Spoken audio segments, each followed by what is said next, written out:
Oi todo mundo, bom dia a todos.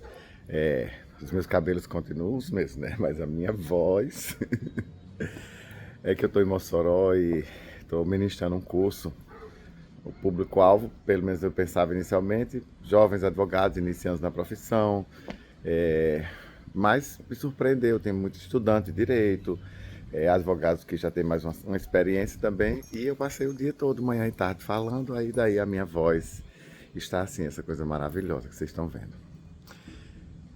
E ontem, e não por acaso, uma das coisas que foi tocada, assim, um dos assuntos que foi tocado, eu tô aqui, tem um negócio do sol na minha cara. Ai, ai, esse branco reluzente refletindo aqui também, mas vai dar certo. E de uns assuntos que foi falado ontem, a gente falou sobre comunicação não violenta. Eu tomo como base o livro que eu chamo a Bíblia, o cara é o Papa, o criador da comunicação não violenta, Marshall Rosenberg. E o nome do livro é exatamente Comunicação Não Violenta. E ele explica 4 passos para a gente se comunicar bem com as pessoas. Primeiro, a gente observar as pessoas sem julgamento.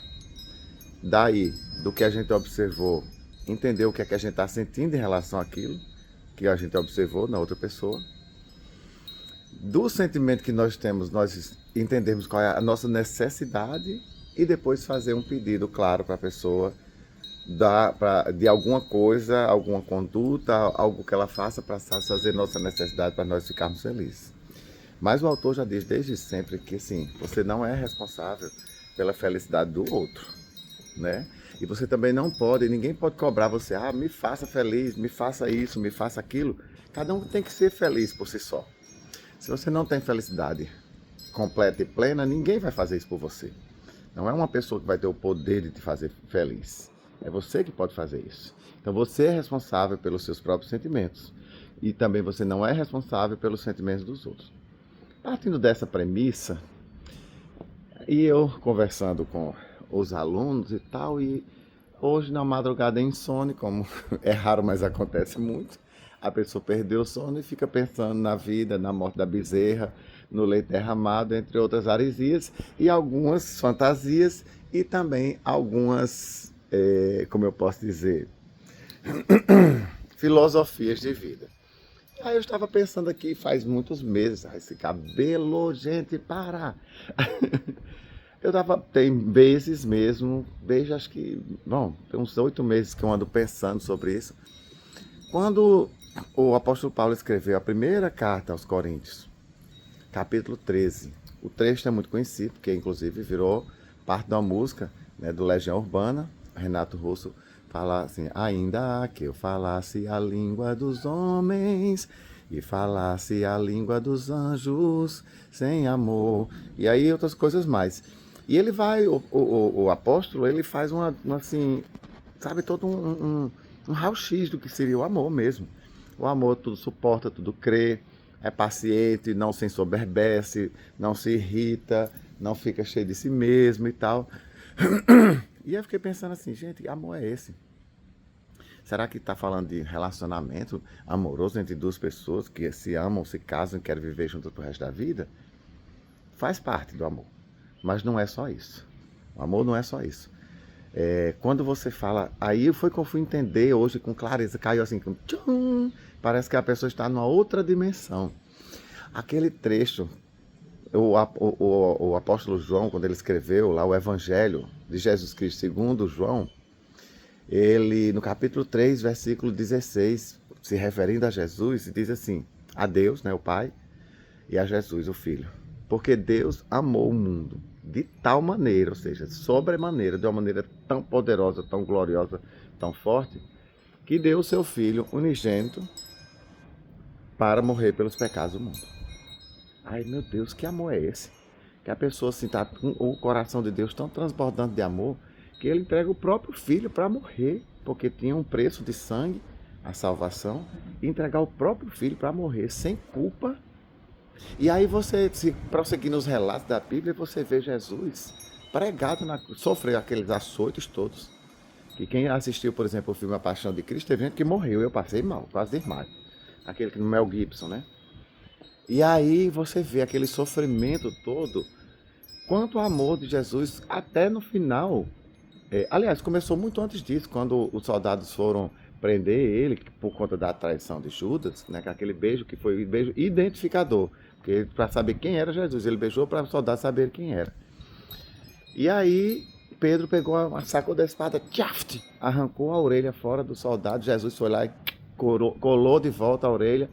Não, não precisa dessa violência. Olha que comunicação absolutamente não violenta de Jesus.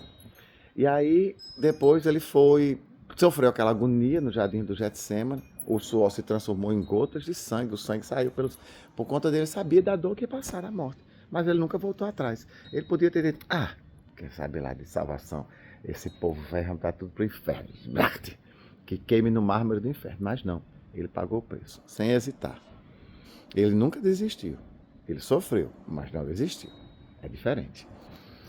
E aí ele depois se submeteu àqueles açoites, com aquele chicote que era com pregos e não sei o que lá, quando puxava arrancava tiras de carne.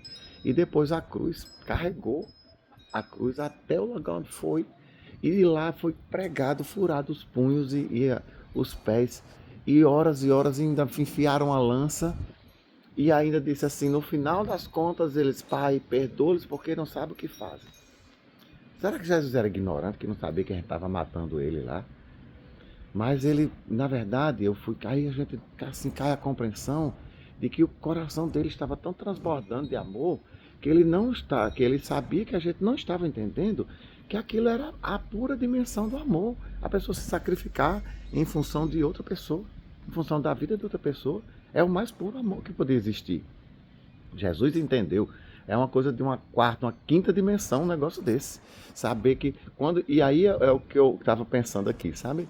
Voltando ao link do Marshall Rosenberg, que quando você está com o coração cheio e transbordante de amor, você não se. Sabe, as pessoas podem tentar machucar, as pessoas podem tentar não sei o que lá. Nada me abala. Nada me abala quando você está com o coração transbordante de amor. Você ama todos e todas as pessoas. Não significa que você vai sair beijando. Não, é no sentido de você, assim, pode inclusive fazer sacrifício por outra pessoa por amor mesmo, não por escravidão, não porque você deva alguma coisa. E também quando você está com o coração cheio de amor, você não sai ferindo as pessoas, você não sai machucando aí gratuitamente, certo? Então, é assim, eu entendi dessa forma, sabe? Que quando o apóstolo fala lá, o amor tudo suporta, é o amor tudo suporta. O amor da pessoa, que a pessoa tem no seu coração, tudo suporta. Ele não está falando, de mulher suportar levar a surra do marido, não sei o que lá, suportar chifre, não está falando nada disso não. Isso aí nem é amor. Ele está falando que o amor, o sentimento de amor que a pessoa tem, dá forças para a pessoa suportar todas as coisas da vida e com um sorriso no rosto, lindo, feliz e maravilhoso. Eu estou entendendo que essa comunicação de Jesus, completamente não violenta, ele se responsabilizou pelos próprios sentimentos e foi tão responsável que nunca machucou nem maltratou ninguém, porque o coração estava transbordando e cheio de amor. Eu já ouvi um ensinamento que diz assim, olhe, ame todo mundo, porque as pessoas que você não ama, Deus coloca na sua vida para lhe dar trabalho, para você aprender a amar e cuidar da pessoa. Então, é melhor amar todo mundo que a gente sofre menos. Fica o recadinho de hoje, tá? Vamos nos amar, minha gente. Amar que é bom, faz bem a pele. Mesmo a pessoa não dormindo direito à noite, as orelhas aqui. Mas a pele tá ótima, tá? Tá cheia de amor, transbordando o coração também. Beijos a todos.